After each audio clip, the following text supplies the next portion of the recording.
Luncheon here in Reading, Massachusetts. My name is Hal Sherloff. I'm director of Camp Constitution, and I'm going to introduce our guest, Willie soon. Now, if you happen to be someone who watches the mainstream media or the fake news, and you hear about Willie soon, this is the image you get of him. That he's some kind of multi-millionaire gobbling up money from the big oil companies to lie about his findings. But we see that he's a distinguished, unassuming, and good-looking man in his very early, focusing on the good-looking, right? And if you listen to the mainstream media, this is the house he lives in. Wow. There's a beautiful place. This is outdoor. It looks like more like outdoor house, right? But in actuality, Willie has a very humble abode. And if you listen to mainstream media, you think he's got this big gas sculler. Like this is what he drives around in. Well, he came to our camp as an instructor with his family, and I got news for you folks. This is what he drives. That's more like what Willie has, because he's not a multi-millionaire gobbling up money from the big oil companies. So, let me boot up his PowerPoint, and then we'll be ready to roll. All right. A boy genius. He came from Indonesia. Malaysia. Malaysia, as a 14-year-old boy. And when I met him in November, I said, "Why did you go back?" He said, "Are you crazy? Why would I want to go back?" He is an atmospheric scientist at the Harvard-Smithsonian Institute, and he is I call him one of the world's top climate realists. He's in the media all over the place. You put on YouTube, and by the way, he came to our camp with his family, lovely family. And he gave 2 classes, and both of 35,000 views in about a month's time. So please, when you put Willie Soon's name in the YouTube finder, you come up with our video. So we're very pleased about that. So I'm just going to turn it over to Willie and just give him a nice warm hand. Thank you, Al. No pun intended. All right. Thank you, Hal. Indeed, I wanted to very much thank Hal for his service to all the children of the United States and all the homeschool kids, and anyone is welcome to Camp Constitution. I truly believe in his cause, and this is why I would rather take a time off today to come and try to do my best to educate you on the issue of all this thing called global warming, global weirding, climate change, and climate disruption. By the way, I like to propose that those who don't believe in climate change, that you should have a climate non-change, which is really a very strange phenomenon. And as you all know, part of the reason why these people are saying is that essentially they try to make a very false and very strange picture, by the way. It has nothing to do with science in a sense. But my job, of course, is to explain to you the science. I mean, these people are talking about climate being completely stable and not changing, and devoid of hurricane, devoid of drought, devoid of forest fire, devoid of anything. Basically, just the kind of climate that you live in, that you prefer. There's just no such choices you have actually in real life. So let me start right now. And at first I thought I'm going to play this video, but maybe it's a little bit too mean. But we've all been accused of being somebody is either blind or ignorant simply because we can't see global warming. That's what they say. By the way, you all know how you're going to see climate change? Because as you all know, the temperature has been changing no more than about 1 degree Celsius over 150 years or so right now, okay? If you want to see climate change at 1 degree, all you need to do is slap yourself. That's about 1 degree. Actually a little bit more. I kind of put it a little bit too hard. But I do want to remind you that actually Stevie Wonder is not as mean as our Pope. Our Pope actually called us blind, but he didn't say that we are not ignorant, we are stupid. And he's quoting Old Testament for that. If you guys look up that quote. And then I have that side issues that these folks are now getting more and more ambitious, these so-called scientists. By the way, I like to separate the issue of practicing science and then practicing scientism. Scientism is those that actually use and call the name of science every second they have. That they're practicing scientism in the sense that they're actually not doing science at all. They just speak about science. I'm scientist this, I'm scientist that. I'm from the National Academy of Science. I have these thousands and thousands of scientists who agree or disagree, where they know that those things are so blatantly untrue, because science never works by consensus, never works by voting. It's always voted by what are the facts, what are the evidence. Maybe we can quote Albert Einstein. You all agree that Albert Einstein is a fairly good scientist, right? This is the man who actually said that, all it takes is just one evidence to prove me wrong. There's just no amount of data at this time that's saying that you can do to prove me right. Okay, science doesn't work like that, right? So we do have to take cautions. And these are the people now started to go around saying that we are trying to put our children and grandchildren at risk simply because we actually use fossil fuel to enhance our life. It is as if that they are the one that is not using it too. First of all, they like to put stuff like this. They generate a graph that looks very scientific looking. This is a finest example of scientism. You know why? Because this curve is completely untrue. It's drawn out of thin air. They have excuses. I've been publishing under peer review in the proceeding of the National Academy of Science. Okay? I swear to God that this kind of thing is so easily debunked that actually I went to sleep when I look at graph like this. But the main point is that he's trying to point to you that look, there is a possibility that because of rising carbon dioxide, I'll explain of course the property of CO2 being the greenhouse gas, but that we're going to warm the climate by 6 degrees Celsius or 12 degrees Fahrenheit or so. There's a 5% chance, they give you the chance, which is 1 out of 20. And that this person, Professor Ramanathan from UCSD, claimed that would you put your grandchildren and your children on an airplane that have a risk of 5%, 1 out of 20 that is going to crash? But the guy doesn't know his stuff, man. He doesn't even look up. The chances of a plane crash is 1 in 11 million. Look at this is why it's not a scientific thing. 1 out of 20. When did he pull this out of thin air, right? He exaggerated the number. He mutilated actually the evidence of the facts. Even hit by cars 1 out of 5,000. It's not 1 out of 20. Are you joking? And then he put up pictures like this, right? As if that we really want to kill our own kids, And it's only him who is such a profound man who's trying to save his grandchildren. So now we got to be calm. Willie, please be calm.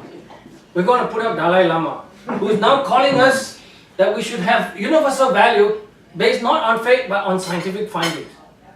Everybody agree, right? Yeah. I am agreeing on that. So this is why it's so important that we speak about science. By the way, my talk tends to have a lot of charts, but I hope you're not afraid of charts. Because one of the standard tricks that they always put on you is that they use words. They say the extreme weather is getting more extreme. It is more dangerous. But they never show you the data. Dangerous where? Just like that 1 degree thing is like this, that's it. What are you talking about exactly? Give me the context. Give me the exact values and the evidence. Like probability of plane crash is 1 out of 11 million. They turn it into 1 out of 220. They're trying to tell you, scared. It's numbers too, right? So you have to be aware of all these things. But then my good friend is very smart. Because they hate CO2, right? If God really hate about CO2, I think he wouldn't have made life depends on it, right? I think that's a very clever thing because our book has been very mean at saying that we are really blind and stupid both. Okay? Simply because we cannot see global warming. It's true, we cannot see actually. I'm sorry. Literally it means that, right? We cannot see global warming. And then because it's Kent Constitution, I'm very fond of reading all the old stuff. In fact, I really enjoy this particular letter that he wrote to Thomas Jefferson. He's quite a scientist himself, by the way. Really do read him out. He's a very, very smart man. He was talking about geology and strata and all that stuff. But he really have a very statement that is very strong. That says that a man forms a theory, his imagination can only seize in every object that the traits that favor that theory. This is why all these people are really somewhat misguided these days. They are really, in fact, they are not even confused, but they are doing some really bad thing in terms of science, okay? Then, if you want to really understand that this is not about science, please look at a newspaper headline like this. The next climate warming report will be dramatically worse. This is talking about the report that is coming out in 2014 or 2013, but in 2010 November, they're already proclaiming that they're going to be worse than that. It's going to be worse than that. Yeah. You know what I mean, right? It's basically conclusion before any evidence. Now I'm going to get you all pumped up. I bring even the book inside. Okay, this is a book for children, supposedly a book for children. It turns out that I'm the first one in the whole world who actually caught what's wrong with it. Okay? And of course, this book is written by Laurie David, which is the producer for Al Gore's movie Inconvenient Truth that won Academy and even get him a Nobel Peace Prize, so on and so forth, right? But the point is that These folks are so bad now, they're not only trying to control how the energy used, they want to indoctrinate all the children too. This is why, this is the stuff that I'm not going to let them win, you know. I may have to use some energy that they force me to use in some sense, but this one I'm not going to give in, okay? Because children, it's really important to teach them the facts and the evidence, actually ability to think for themselves, free thinking, right? To learn. So the typical standard in this book, they say, the more carbon dioxide in the atmosphere, the higher the temperature climbs. This is basically the standard Al Gore tricks. Okay, he put up a chart, he will say, oh, all this relationship seems complicated, but one thing only you need to remember, more carbon dioxide, the warmer temperature. That's exactly the problem. You have to look at the chart. You have to know what the facts are. Okay, so let me skip, but you can see from the wording, it is exactly what they're trying to do here, is trying to make the kid think that, it's carbon dioxide that is causing the temperature to change. In science, there's another thing that is very, very holy in the sense of causality, right? Cause and effect. Effect cannot cause the cause, like, you know what I mean? Lung cancer cannot cause cigarette smoking, right?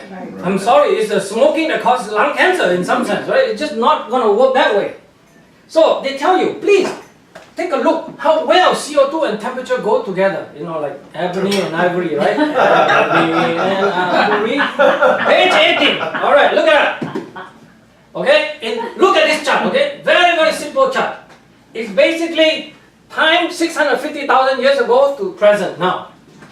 It goes from right to left. Okay, and look, the orange curve is the carbon dioxide atmosphere in the atmosphere. Okay. And then the blue curve is the temperature. Then it look like basically the temperature, the carbon dioxide change first, and then the temperature is following. Is that true? Actually, Al Gore is right. We really should go home right now because I'm embarrassed myself. He is so bad luck. The first day, the first thing I do, I open up that flip page and I saw this. Guess what? This is a blatant lies. They switch the curve. Because of the wording they use, more carbon dioxide, temperature got to go higher. Instead of saying that it's temperature changes that causes the atmospheric CO2 to respond. And this is well-known fact since 1987. So 20 years later, they're still pulling stunt like this. The correct one is the temperature is changing first, is causing the system to react, basically, right? The ocean and actually the whole carbon cycle in the land atmosphere, the vegetations and all of that to respond.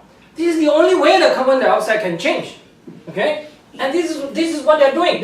They want to switch the graph to deceive the children, okay? And they say that you should teach this in a class. Can I ask you a question? Go ahead. I just have a thought in my head, but maybe Go ahead. maybe it sounds crazy. I know. If your body temperature rises, you would breathe more frequently, Yeah. and then you would blow out more CO2. I will show you the graph later. That Right. too. I will show you that graph. Yeah. This is the fact. This is from a real scientific paper, right? Science Volume 2, blah, blah, blah, blah, by this person, okay? It says that the high resolution record, by the way, they got that from ice core. They're drilling in the ice core for all the air bubble that get trapped in the ice, and then therefore they can get the information on the atmospheric carbon dioxide, right? And then the temperature is from the ice itself, okay? And so they say, look, it's always the carbon dioxide, that is responding 600 years after the warming. And then another paper shows that, which is the most recent one, which is the one that they actually show, is that these things are basically temperature warm first and then carbon dioxide increases or decreases, by the way, both way. Okay, it works both way by 800 to a few thousand years. Okay, they knew this fact. In fact, the scientist that gave the data to her refused to correct. I wrote a letter to him. He's the chief scientist of British Antarctic Survey. It shows you how corrupted the damn system is. Excuse the language. I don't want to curse, but the word damn. It's accurate. And then look at what happened. They get a guy like this, Professor Michael Oppenheimer. I just call him Professor Barbara Streisand, by the way. He used to work for environmental defense. By the way, he was former postdoc at my workplace also. He was a chemist, but he didn't do much chemistry, put it this way. And then look at what he said. He said, oh, this thing is accurate. When we complain, they get a defense by hiring another hired gun. I mean, this guy's saying that I'm collecting money. I simply go to a bookstore and read something so disappointing. I wrote a letter to them. They tried to shut me up. They say the description in the figure is accurate. it fairly represents the current state of scientific knowledge in terms that would be comprehensive to children 8 years of age. Never ever let your children near some of these people. They are really criminal in that sense. And this is Scholastic. That's why I really ban Scholastic too. And world #1 children publisher, right? Yeah. Refuse to change those things. By the way, they quietly changed the graph after that. But nobody buys that book anyway, so there's no need for second edition. Oh yeah, I didn't pay for the book. I insist that one of my friends pay for this book. And then I will write a report for him for free. You know, just because I'm so mad, this is crazy, you know, you can't do that. But what day is this today? 2017, right? I'm trying to tell you that this thing, not only that you cannot embarrass them, it didn't go away, the practice continued. At the highest level of science you can imagine. It's the talk called the von Karman. Theodore von Karman is a famous physicist at Caltech. You know, in anybody who don't know about physics, I mean, I love physics, put it this way. But these are the people who give talk like this in the NASA Jet Propulsion Lab. This is a very recent talk that he just gave February of 2017. Okay? I was so upset. I don't know why I found this curve. Okay, this guy is giving a talk. You already hint what he's doing. He's showing that graph. And then it's been like that since humans have existed. It's very simple. See, as a scientist, he stood up there giving a talk. He don't even dare to say his opinion. He used another quote from another scientist who's rather famous, by the way. Richard Alley is pretty good. But still, they are all buying into this nonsense. It's simple. CO2 goes up, temperature goes up. Yes, sir. But then you don't explain to people the causality, isn't it? Right? What difference does it make if it's go up? But it has nothing to do with the temperature. It doesn't cause temperature to change. Right? It is the CO. So he plot the graph. Okay? Doesn't matter now which way it is, but now he's plotting 800,000 years from here, going there. Okay, now you're going backward. Here, they plotted the graph correctly. Okay? But there's something that I don't know if any of you catch anything yet, but it's a bit blurred because I captured this from the screen. Now, enlarge it. I don't know if you guys see, you see the temperature and then you see the carbon dioxide, right? Doesn't matter also what the graph means. But I don't know if anybody catches, but this is really stupid thing. Look carefully, I'm going to highlight now. The temperature that they measure, they don't know whether it's, you know, like real actual temperature, like boiling, right? The cold temperature is 0 degrees Celsius and then warm boiling is 100 degrees Celsius, right? Or 212 Fahrenheit. But this temperature is not measuring absolute change, it's measuring relative to a period. So it's a delta T, which means it's a change of temperature. It's saying that basically a change of temperature from -10 to +6 degrees. Okay? And the poor guy, the poor scientist is giving a von Karman lecture, is converting 0 to 32 degree Fahrenheit. I'm sorry I'm laughing. Do you get it, Dr. Kishore? I mean, he's a scientist, he knows this kind of nonsense. I mean, these are people who literally are so strange, you know. They got so clouded that they are smart scientists. They are designing satellites to build this, build that, engineer. I don't want to trust this kind of people. It's so dangerous. They will do such a thing to you. You all know how serious this thing is, right? You not only would embarrass, you should be really out of science, you know. You shouldn't be doing that at all.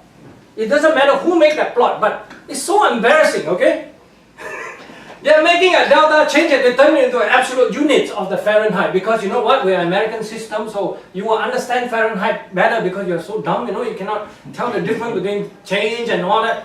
Oh God, help me. I mean, I really get mad with this kind of stuff. This is the guy. I'm sorry I have to point name, okay?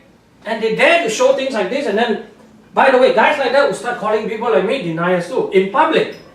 In public, okay? Did he come and have a chance to ask me what my thinking is or what science I have done or what scientific paper I have published? Mine is a peer-reviewed publication, not peer review, okay? They got the peer-reviewed publication. I cannot avoid this topic. Today we have Jose sitting out there in the ocean. Thank God for Jose, right? Then the Maria, the condition of the Maria which is building up now in Puerto Rico is not going to come right here. I mean, we got a sitting meteorologist right here. We have something to be grateful for. But today, the most accurate forecast you can be assured is that if you see any weather event, forest fire, drought, flooding, polar bear getting fat or getting not fat, and you know, this kind of thing, you know, they will be 100% blame it on climate change. This is the way it is now. It's just so insensical. Let me give you the punchline later that why is it that it's just impossible to be, can be enhanced by carbon dioxide rising or decreasing actually. It's just not possible energetically. because you have to speak about numbers too, right? Actually, how you power the hurricanes. But you first have to, if you really want to insist carbon dioxide causing the hurricane, I think we got the guilty people, right? These are, thank God for them trying to help the victim. But these are the people who actually fly here, fly there, their mileage, you know, their carbon footprint is huge. I mean, I would say that more than the whole room here for another 100 years, basically. These people use so much. And in fact, they should contribute. They really, by the way, they started a trend saying now ExxonMobil should pay all these hurricane victims. They actually have numbers now. They say they know how science is science. We can calculate the numbers. Exxon should pay how many $1 billion to this and that. They start that kind of trend now, which is really, really dangerous actually. It's so anti-science that the problem is that, you know, I don't mind if you try to calculate a number, give a number, estimate and all that. These are all drawing out. Nonsense, it's just coming from here. Right? Take it easy, you know. There are people who know science too, you know, not only you. Don't do that, you know. It's so embarrassing. But the real punchline is basically a very liberal leftist professor from University of Washington, Clifford Mass. He really in that gave the essence that why you can never, this thing is just too extreme. This amount of heat and intensity of this hurricane, especially those that landed, Harvey and Irma, is so huge that it's just not possibly to be caused by carbon dioxide, adding the tiny amount. Later I give you more numbers about what it means when you double the carbon dioxide and so on and so forth. Okay? And then if they want to explain that it's CO2 that's causing it, guess what? They have to explain why is it that for the last, in fact, until 2017, we haven't got a landfalling hurricane for about 12 years. We got none. Now we suddenly have two, right? But you can see the number, the statistics. In 1926 and 1969, you got 14 high, strong, powerful hurricane landfalling. But right now you got only 4. Okay? Do they think that the carbon dioxide increasing can cause the hurricane landing to decrease? Maybe they want to explain that. But by the way, it's just not possible. I don't even like that. I like the truth. I like the truth. What is the real information? But CO2 has nothing to do with these statistics. That's all I try to emphasize. Okay? And then if you want to rank Harvey, I mean, it's just nowhere to be near something too strong in history. I mean, 1935 Labor Days and stuff. In fact, there's one in 1886. You all please remember, right? According to them, there was no carbon dioxide back then. I don't know how you explain these things, right? I mean, that's a real problem for this carbon dioxide idea. Just to know how bad it is in 1935, where we haven't even, most of the problem today we see is real, of course. You know, you have problem in Miami. It's just simply we're putting houses and homes and all this other stuff in places where it don't belong. Or just like even sad incident in Japan, the nuclear power thing. They're putting power plant in the 4th zone. I mean, hey. I mean, whose fault is it exactly, right? I don't know. It's just stupidity, I guess, human. Which is very human. Oh, this is a very fun cartoon. It's just basically saying that if we only sign the global warming treaty, 198 countries, right, just sign and we all agree. And then the hurricane will go away. Good news, good news. I'll clap hand. This one now, maybe just to explain to you that who is Willie Soon, right? The corrupted Willie Soon. Right. No sound now. Right there, yeah. No?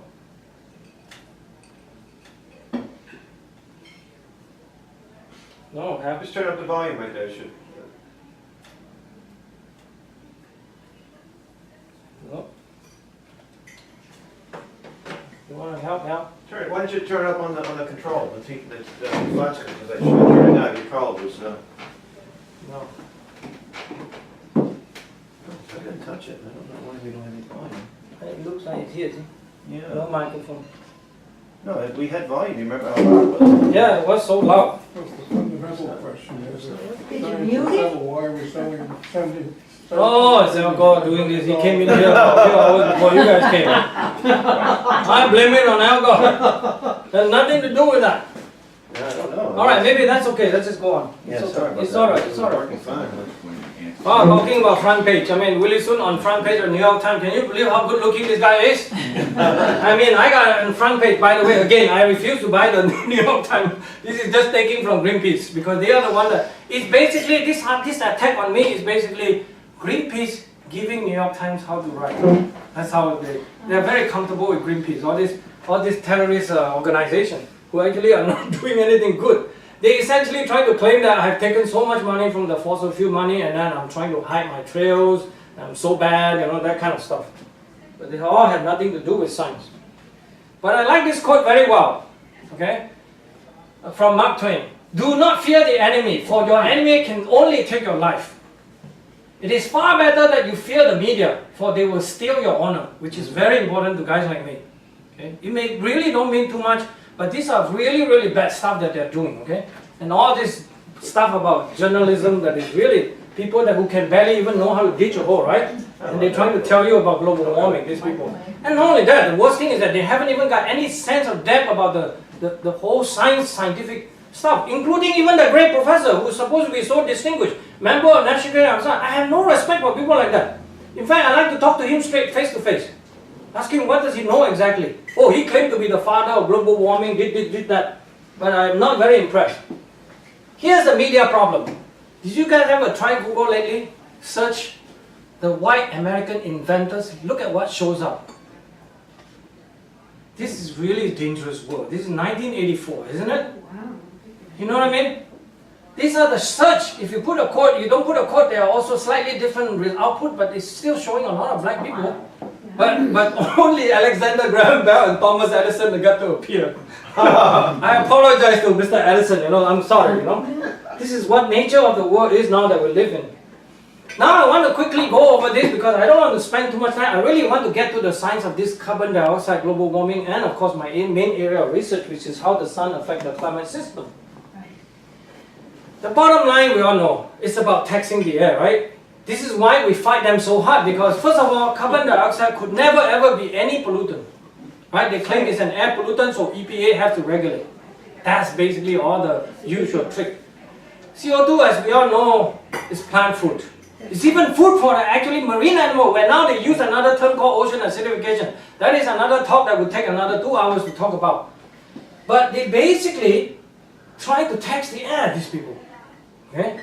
And then they have a scheme that is not so exactly cynical because they dare to tell you. But I want to remind you, these are people who claim that they have high moral ground, that they're trying to save people, all the poor people from suffering. In fact, I really counter-claim that they are the ones that are going to kill all the poor people. Actually, may even kill me because I'm not that rich. No energy is as dirty as no energy because my friend, Alex Epstein, which is really have a very good argument. Nature is very harsh. Nature doesn't make the safe climate for us to make it dangerous. The truth is that nature is actually make a dangerous climate that we need to make sure that it's safe. This is why we need to use fossil fuel energy. We really need that to protect ourselves. What are you supposed to do, huh? Fred Flintstone, take the coal, instead of hit it on the head rather than burning for electricity. That's what I would argue. Because so as far as we know, scientifically speaking, there is just no way that we can hurt the, quote-unquote, hurt the planet or harm the planet or even make things bad or worse or good or something like that. Because the role of carbon dioxide, as I will show in the data, is very minor. Very minor. In fact, most of the warming, if you can introduce, is very beneficial in some sense, which I can show. In terms of this kind of renewable energy, if you want to keep doing it, going about this sort of thing, I really like this quote. I hope you all can read this together.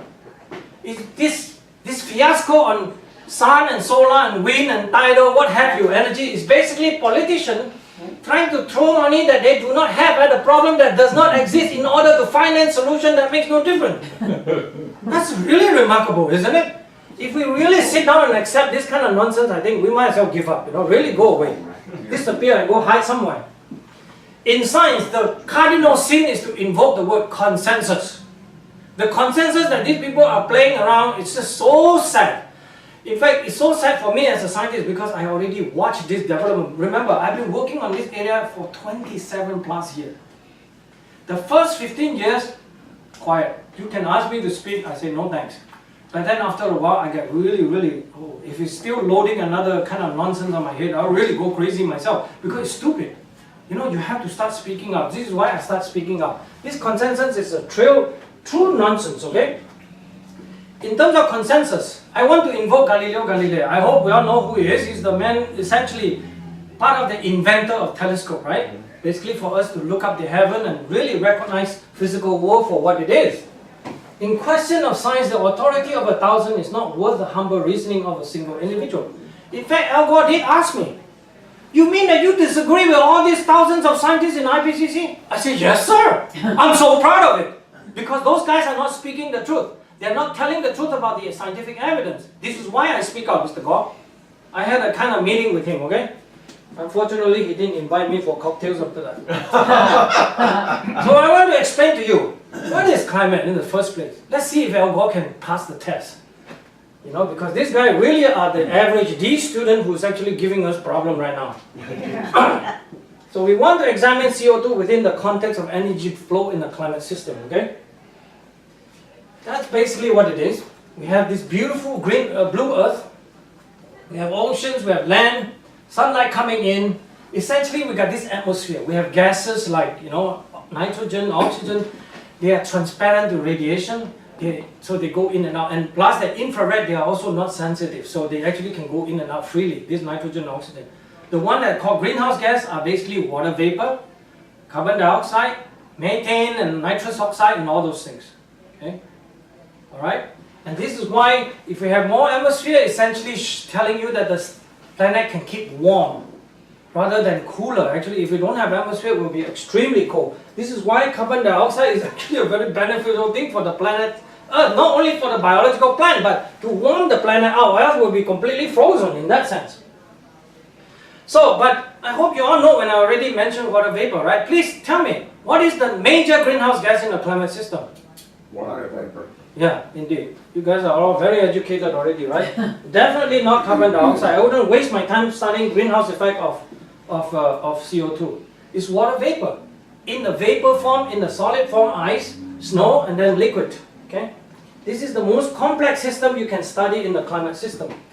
I'm showing you how the energy get balanced. You got the absorbed sunlight and then coming into the ocean, all these different arrows in the atmosphere. You got rain, you got outgoing radiation, you got latent heat flux. Latent heat flux is just rain, condensation of the water vapor, right? So you have that, and then you have sensible, all kinds of complicated things. And then you ask yourself, now let's look in terms of CO2 in the climate system. What does it do? It doesn't control much, does it? It only controls the atmospheric conversation. And I want you to compare with water vapor. What does it do to the climate system? In fact, it takes over the whole picture. Okay, you look at it. I'll click all of them. It controls all this thing. Water vapor does all this thing. All this different. It's carbon dioxide. It's only doing that little thing here. It's basically just changing the atmospheric composition.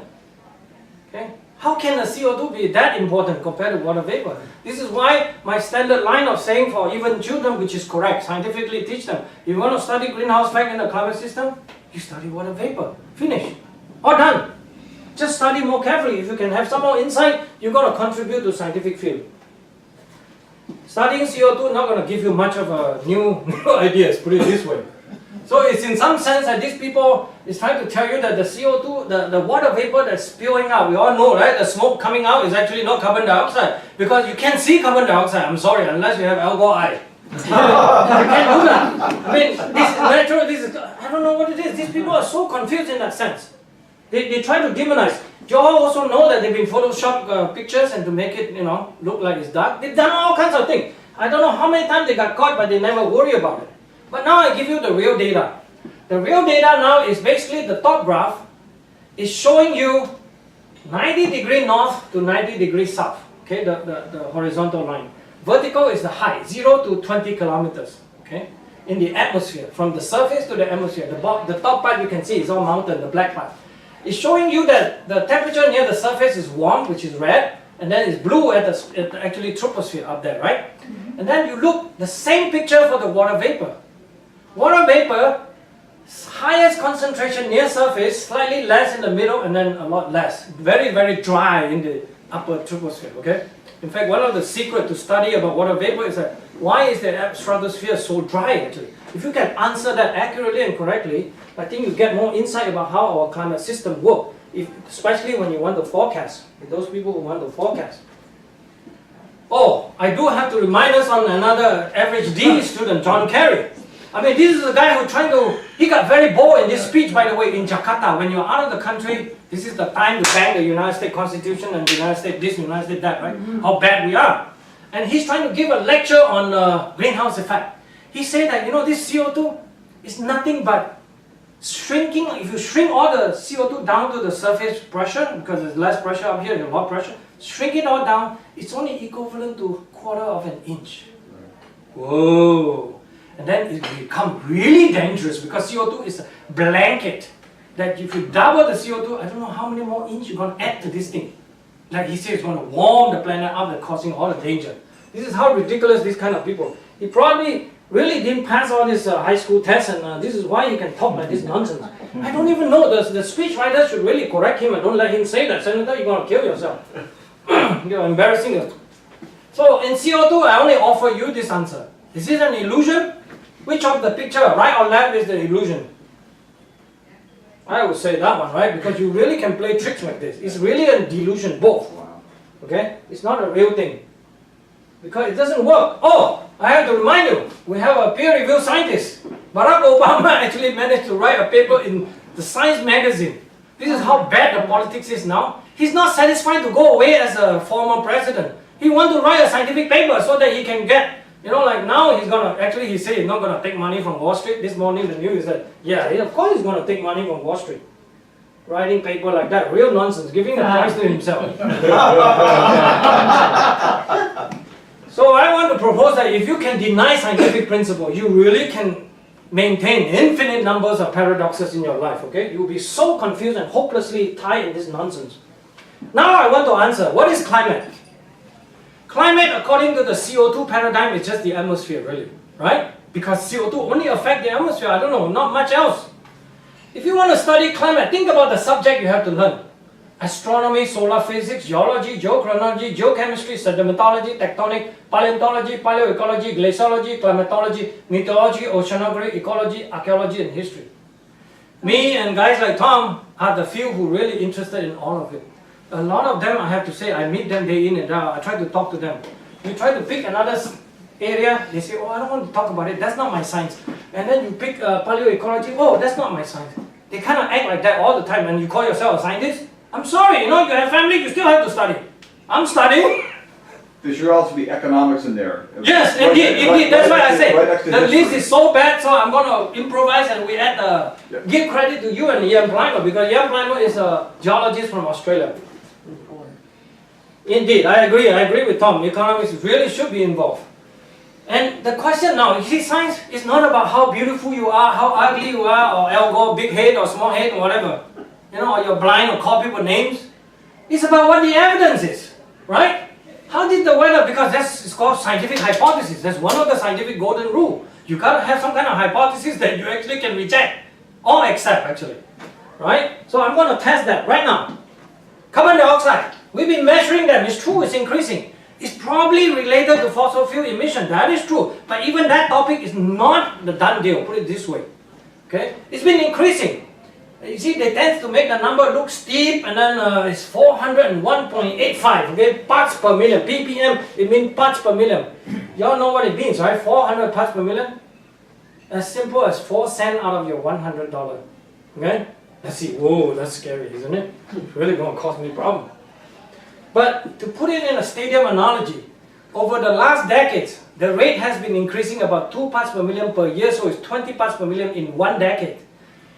So that's 2 parts per 100,000. In a stadium like this in Rose Bowl in California, Pasadena, I used to go through in California, so pardon my little bit liberal leaning scene. It's basically saying that you are adding 2 more people over 10 years. Okay, that's really scary. There's a lot of carbon dioxide. But even the concentration is not the point. The point is that what is the physical effect? How does it do? It changes the radiation flow, right?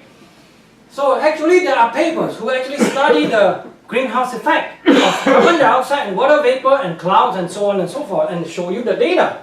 So this paper just came out in late last year.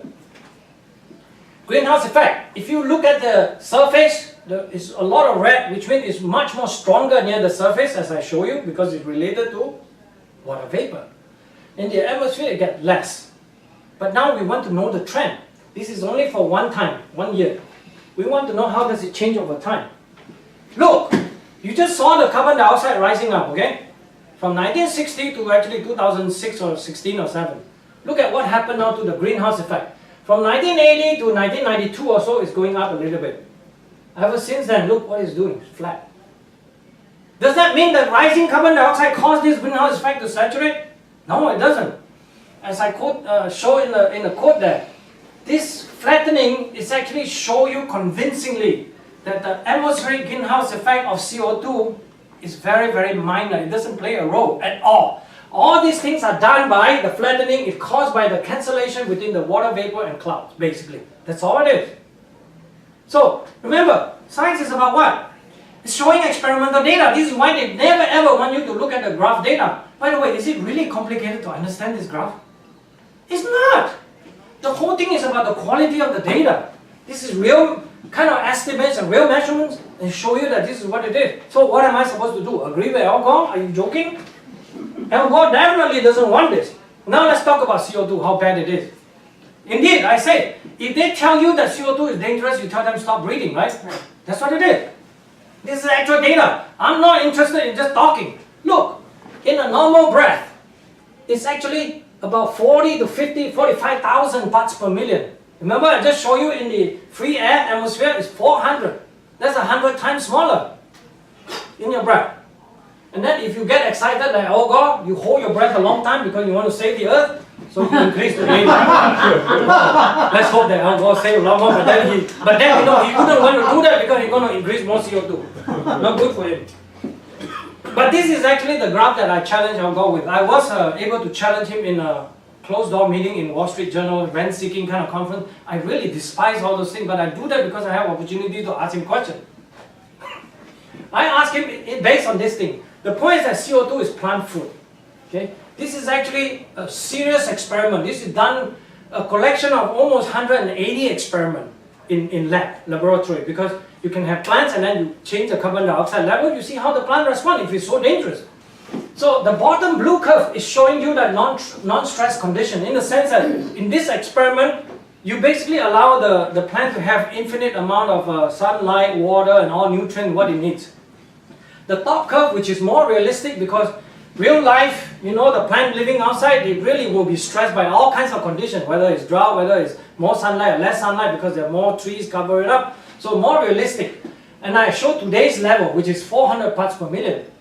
You can see, and this two graph is plotting you that the amount of the enhancement, how good the plants has become. Either increase like fruits, did you produce 40% more, 80% or 100% or even up to 200%. Okay? And you can see, we really in a CO2 starvation state at 400. The plant preferred to be about 600 to maybe 1500. Okay? We really need more carbon dioxide in the air. This is why you could never ever let them demonize, and don't be afraid to raise this fact. This is a biological truism. Real cannot be challenged, put it this way. And if they want to insist that, you ask them, are you going to call responsible for the ecological crisis? This is why you must not allow them to play this kind of wishy-washy kind of thing. Oh, but then isn't it a nice thing that if you can save a little bit and we just cut it? No, if you're not reducing your CO2, you're causing environmental harm, isn't it? Right? Maybe that God have an intention for us to use the fossil fuel. I have no idea how to explain that. It's just liberating this industrial progress, adding us protection. Like I say, nature is a very dangerous. It produces dangerous climate that we need to make it safe, not the other way around, right? Not that it's a safe climate that we actually made it dangerous. Not like that. This is the experimental data. I hope you all understand too about experiment means that you can go and do it, you can go and do it, whoever, even a little ants, anybody wants to do it. That's what the science is all about. It's that serious. High CO2 is better, low CO2 is no good. I'll show you another one. This is the one that they basically want. You want 200 parts per million, Al Gore? I think you should live there yourself. I mean, that's CO2 starvation, seriously, okay? This is why you must not let them play this game. I hope some of these pictures show you. And this applies to all kinds of plants, C3, C4, whatever. You know, the biology, you need to study a bit about biology. I don't want to confuse you too much, but I study all of them, including Tommy. Those guys are crazy, we study everything. I mean, are you going to play game with these things? You prefer the world to live like this? I mean, who are you to make that decision in the first place? What level should it be, right, Al Gore? I mean, these people have the audacity, put it this way. This is the kind of problem I have with them, you know. Oh yeah, we're not supposed to talk about this and you're supposed to tell us. By the way, Rupert Murdoch, I found this very nice tweet by him. He actually also beginning to see this sort of thing. No matter whether you call him good or bad, I don't really care either way. All I know is that quote-unquote famous guy who said this, he's rich, okay? Maybe he can do something to help this kind of thing. Y'all gotta know too, in a cold climate like Boston, I think in the winter, I think we might prefer the carbon dioxide to be a little bit higher. People are selling this, what you call greenhouse gas that actually use propane. Because the only way to get more carbon dioxide in a greenhouse, actual greenhouse, where you can grow your tomatoes and all your cucumber, all the winter kind of vegetable. In Canada, I haven't found a real number. In Canada, I found a number that this sort of greenhouse industry over winter, this number is even from 2000, so 17 years ago, it's already costing, it's about $1 billion industry. So Tom, maybe you can help put a number, how big of a greenhouse industry. In Norway, I know those guys plant all their stuff in the greenhouse. It's a big business. But we don't have enough CO2. We have to buy a machine like that to burn the propane to get the CO2 out because that's the most efficient and the cheapest way, right? And by the way, people are working in that environment, they're just fine, right? Oh yeah, of course, they won't get poisoned. Oh yeah, they they're have all fine. kinds of stuff. They even have Yeah. medical literature saying that you're going to have acidosis. The baby that is born after, after whatever, 1980, because the CO2 level increased to 400, oh, it's going to cause your blood to acidify. Really, I have checked all those things. It's all dangerous, fear-mongering and endless. And then they have smart people who claim that they are some kind of scientists. I can build this machine to suck all the CO2 out. I say, why? Are you crazy? I mean, by the way, this one machine can suck so little that you literally need about 100 million of this. These people are really insane, okay? They get more and more ambitious, talking nonsense, I cannot believe that they wake up every day and say that they want to contribute to... This is exactly the notion that they want to save the planet Earth, right? Such an odd... Really, I find it very ugly for them to claim that, Who are you to save the planet, huh? Planet is bigger than you. By the way, global warming. Another way, instead of slapping myself, is just too painful. This is the way to look at it. Boston temperature from January to December. Okay, from the extreme range. Basically from 20 degrees Fahrenheit to about 80 or 90, right? And then I pointed in the middle, the thick night, I even give it a lot. It was 2 degrees Fahrenheit. It's actually not that much. That's global warming is. This is why no matter what you do, even the predicted warming, you're not going to be able to see it. And then the argument, they say that, oh, it's going to change the statistic. It won't change this thing, but it changes the probability. I'm sorry, that's such a gobbledygook. These people cannot show it in any serious scientific way. They invoke another areas of science, the statistic. You can blow them out of the water. By the way, a guy like physicists, we don't care about statistics also. We work on the real science, we want to understand it. And they pull all these one tricks after another, all these little kids game, It's just so ugly. So if they really want to tell you global warming, you always show them this graph. Okay, yeah, I can feel the global warming, I'm sure. Right? And then, here's the danger part now, I have to tell you guys, because I really need to tell you. This guy, his name is Jim Hansen from the NASA Goddard Institute for Space Study.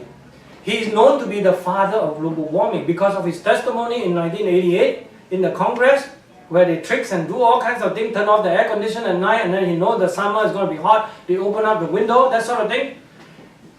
He now started to say things like this. Is this the model that is right? Is the data that is wrong if you see the data is not agreeing with the model?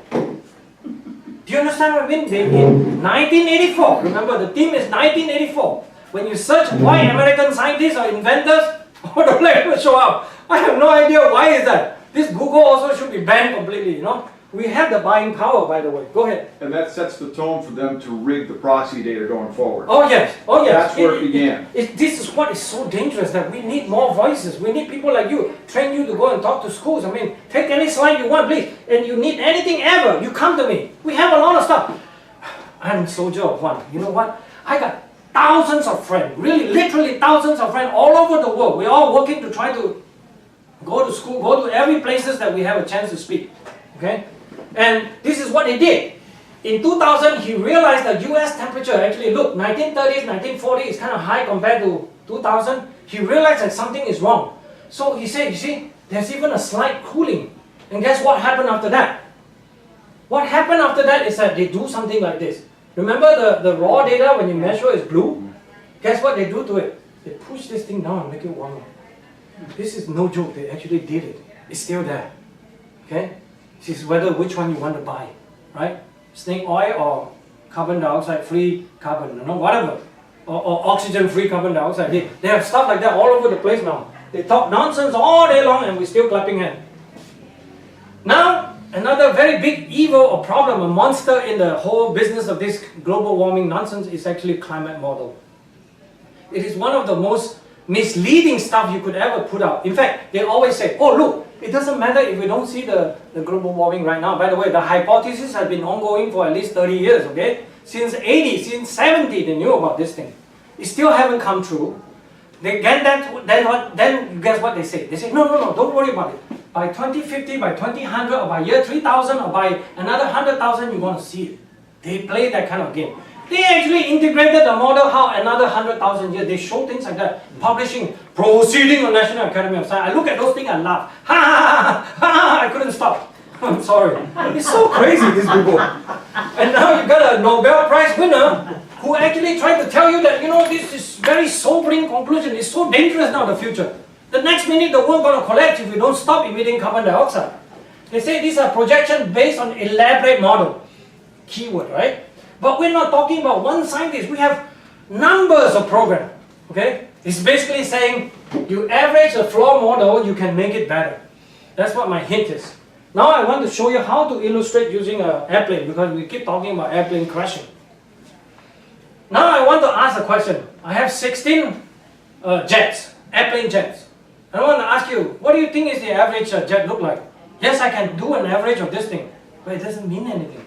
Okay? They say that, okay, I can average all the bad model, all the models, each of them doesn't show the current climate today, doesn't explain anything, and then I can still average them and they all do better results. So here's an airplane that Al Gore should go on.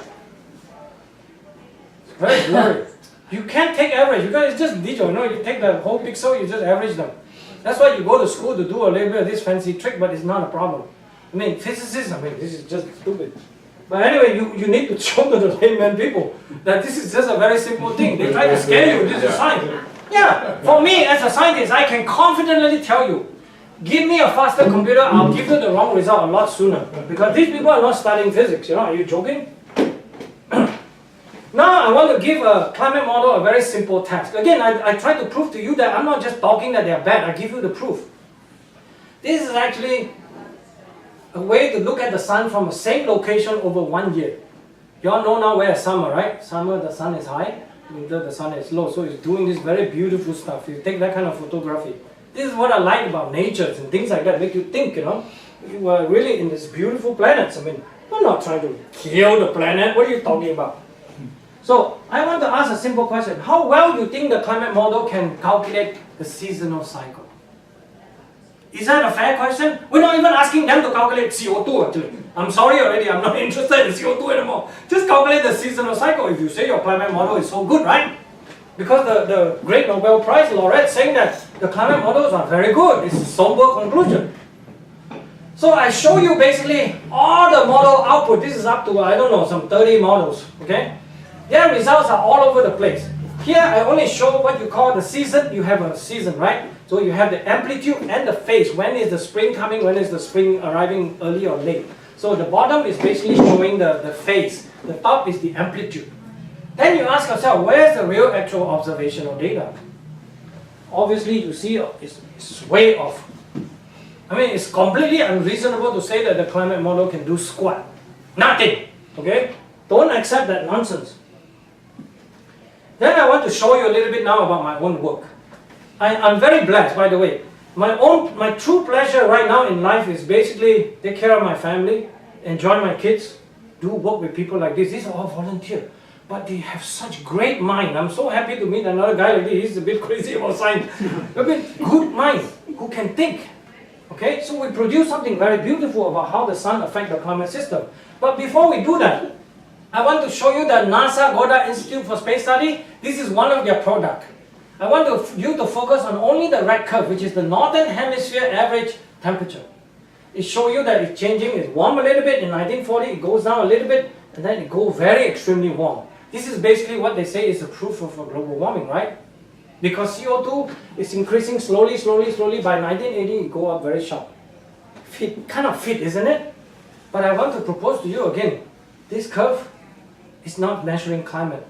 It's measuring themselves, basically their own breath. These people are doing something, which means I say that this is completely man-made and have nothing to do with climate. One of the problems is that these things are based on thermometer. One of the thermometer is like this. Look at what the problem is. You're trying to measure a thermometer where it's near air conditioning unit, you got the concrete, you got a car engine, you got near the wall. This is completely crazy stuff, okay? Just imagine collect this and call it global temperature all over the world. But still, United States have the best data record keeping, and I'll show you the good quality data in my research. Okay? So we work very hard to understand things like this, by the way. Okay? So the next step, by the way, science is no good about complaining. It's just what solution can you offer. I'm not one of those who like to whine also. Talk too much also is not good. So, three of us, Connolly, Ronan and Michael, we work on this. We look at the data in the Arctic Circle, rural. We emphasize because a lot of this happen at the urban station. Sometimes it's also related to what time you go out and take your temperature measurement. You know, someday you drink a little bit too much beer, so you go out a little bit late. That could be a problem, right? So rural island and rural China. That's all we dare to touch, by the way. We know all the data exists. Like in Europe, huge amount of data. We don't dare to touch it because you know why? We don't have the station history record. They try to hide it. So we'll work on trying to get those things to try to decipher the information. This is how sad it is. Science that don't allow you to see the data, science that is hiding, science that is changing things left and right without even looking. If I don't watch, I don't know who's going to watch. This is why we spend a lot of energy. So this is the temperature curve from China, USA, Ireland, and Arctic Circle. And then from that, you take the average. This is what we got, the average temperature. Northern hemisphere. You notice now it's so different from the red curve you saw because they show that if the temperature is barely changing from 40 to 70, by the way, they even changed that. I have another whole talk just to talk about 1940 to 70. We show that it's decreasing quite a lot by half a degree Celsius. And then it go up, but then it didn't go up like dramatically over 1940 because they pushed this 40 down. They changed those kind of situations. Now my only question to ask is that, okay, yes, temperature changes like that, but what can explain this temperature? Carbon dioxide? I hope you know that it's not carbon dioxide. For me, the answer is partly related to the sun. I'm just not promoting anything, but this is my very old book that I wrote in 2003. It shows you that I have the scholarship. I studied this subject very well. In 2003, I spent basically 52 weeks of my weekend. I was about married already. And then I spent Harvard Library, just do deep research, and then I wrote this book just to educate people. I make zero money, okay? Absolutely zero, just for students. And to show you that how powerful our sun is, you just estimate the actual power coming out from the sun, okay? It's in terms of watt. Very simple unit. 4 times 10 to the 26. Earth, we have barely any energy in our system. The only thing is radioactive decay in the climate system. Jupiter have a little more. But Earth, we're so tiny, 10 to the 17. If you take that, you subtract that number, you can see it's actually 9 order, between a billion times more powerful, the sun, than the Earth. So even the sun changed by a tiny amount. Who's the guy that they say the sun changed by a tiny amount, it couldn't do anything? That's the trick. You don't get fooled by that kind of nonsense that they talk about. Okay? Now, this one I do want to show you the video because it's a beautiful video showing about the sun. Oops.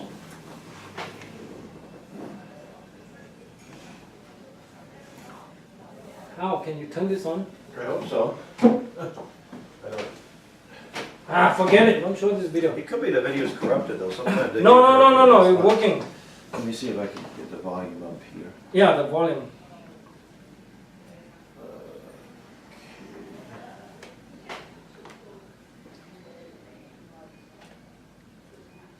Okay, No, that's it's about up. that. It's 100%. It was that way already. Yeah, let's just try to play it and see. Yeah, that's all the way up there. Let's go there and click. Oops. Oh.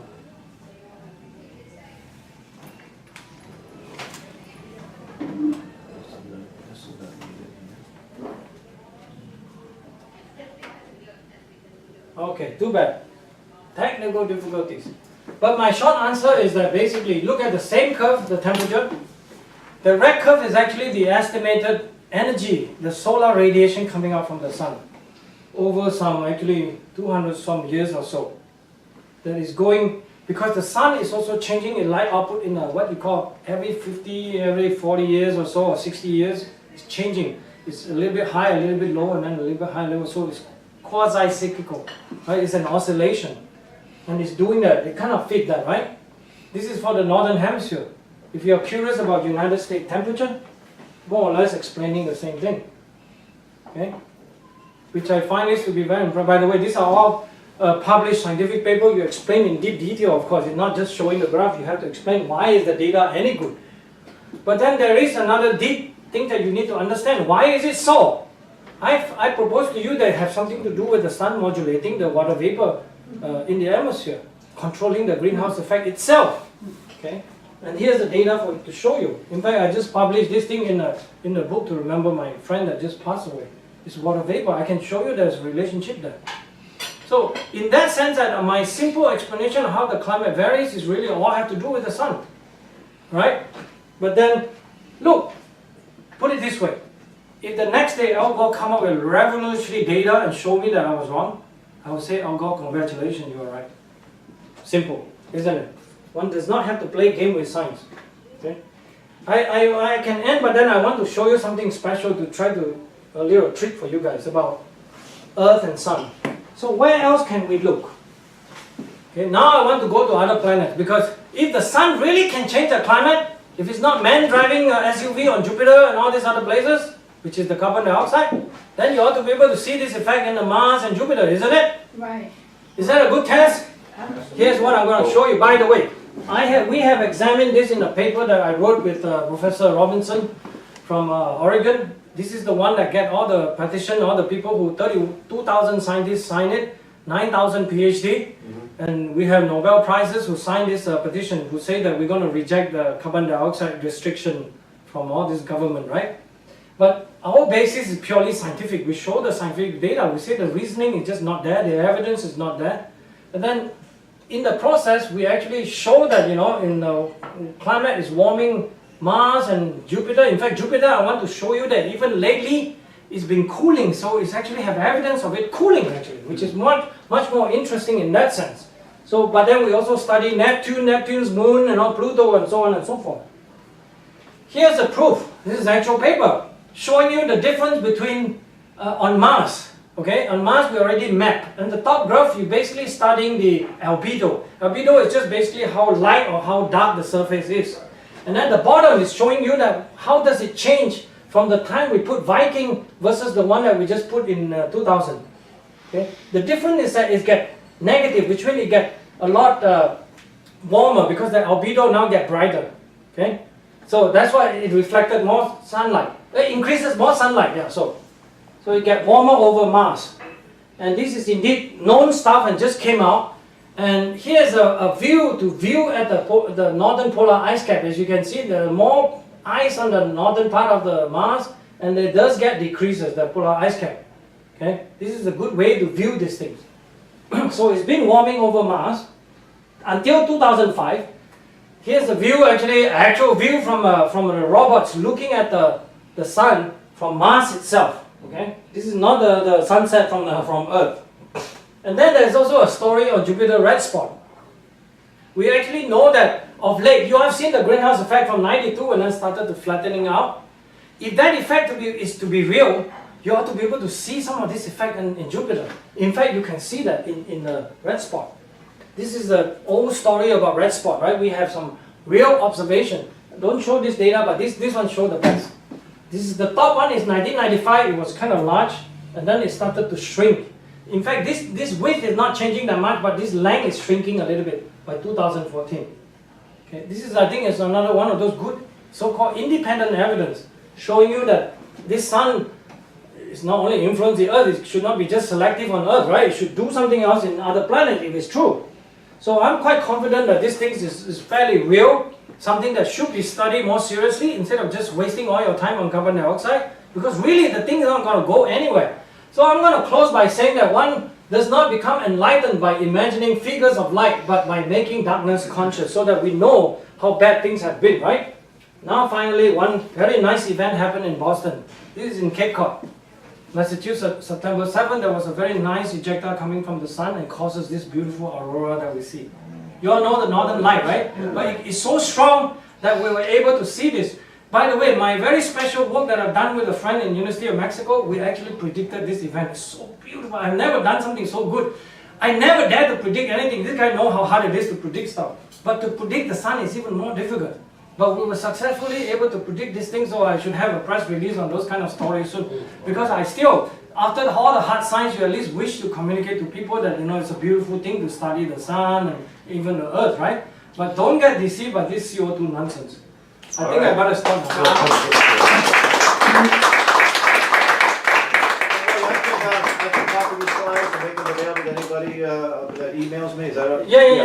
Okay, so if you want to get a copy of the slides, Right. I know some people taking pictures of the slide, just